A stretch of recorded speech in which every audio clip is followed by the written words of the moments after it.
ತುಂಬ ವೀಡಿಯೋಸ್ ಮಾಡಿದ್ದೆ, ಆದರೆ ತುಂಬ ಜನ ನನ್ನ ಬಂದ್ಬಿಟ್ಟು ಬ್ರೋ ಫೋರೆಕ್ಸ್ ಅಂದರೆ ಏನಂತ ಸಿಂಪಲಾಗಿ ಎಕ್ಸ್ಪ್ಲೇನ್ ಮಾಡಿ ಅಂತ ಹೇಳಿದರು. ಸೊ ಫೋರೆಕ್ಸ್ ಅಂದರೆ ಏನು ಅಂತ ಫಸ್ಟ್ ಎಕ್ಸ್ಪ್ಲೇನ್ ಮಾಡ್ತೀನಿ. ನೀವು ಇವಾಗ ಯುರೋಪ್ಗೆ ಟ್ರಿಪ್ ಹೋಗ್ತಾ ಇದ್ದೀರಾ. ಸೊ ನಿಮ್ಮ ಹತ್ರ ಬಂದ್ಬಿಟ್ಟು USD ಕರೆನ್ಸಿ ಇದೆ, ಅದನ್ನು ನೀವು ಎಕ್ಸ್ಚೇಂಜ್ ಮಾಡ್ಕೋಬೇಕು. ಸೊ ಒಂದು USDಗೆ ಬಂದ್ಬಿಟ್ಟು ನಿಮಗೆ 0.90 ಯೂರೋ ಸಿಗುತ್ತೆ.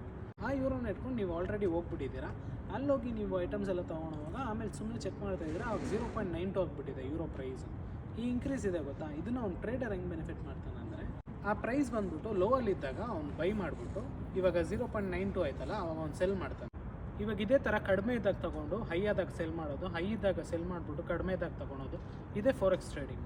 ಇಷ್ಟು ಸಿಂಪಲಾಗಿ ಯಾರೂ ಎಕ್ಸ್ಪ್ಲೇನ್ ಮಾಡಿರೋಲ್ಲ ಅಂತ ಅನ್ಕೋತೀನಿ. ಇದು ಸಿಂಪಲ್ ಅಷ್ಟೇ, ಇದಕ್ಕಿಂತ ಕಾಂಪ್ಲಿಕೇಟೆಡ್ ಆ್ಯಕ್ಚುಲಿ ರಿಯಲ್ ಮಾರ್ಕೆಟ್ ಬಂದ್ಬಿಟ್ಟು. ಸೊ ನಿಮ್ಗಿನ್ನ ಈಸಿಯಾಗಿ ಎಕ್ಸ್ಪ್ಲೇನ್ ಆಗೋ ಥರ ಎಲ್ಲ ವಿಷಯ ಹೇಳ್ಕೊಡ್ತೀನಿ. ನೀವು ಅದು ಒಳಗಡೆ ಬಂದಮೇಲೆ ನಿಮಗೆ ಗೊತ್ತಾಗುತ್ತೆ ಎಷ್ಟು ಕಷ್ಟ. ಸ್ಟಾರ್ಟಿಂಗ್ ಎಲ್ಲ ಕಷ್ಟನೇ ಆಗಿರುತ್ತೆ, ಹೋಗ್ತಾ ಹೋಗ್ತಾ ನಿಮ್ಗೆ ತಿಳ್ಕೊಂಡ್ಮೇಲೆ ನಿಮ್ಗೆ ಅದು ಈಸಿ ಅನಿಸುತ್ತೆ.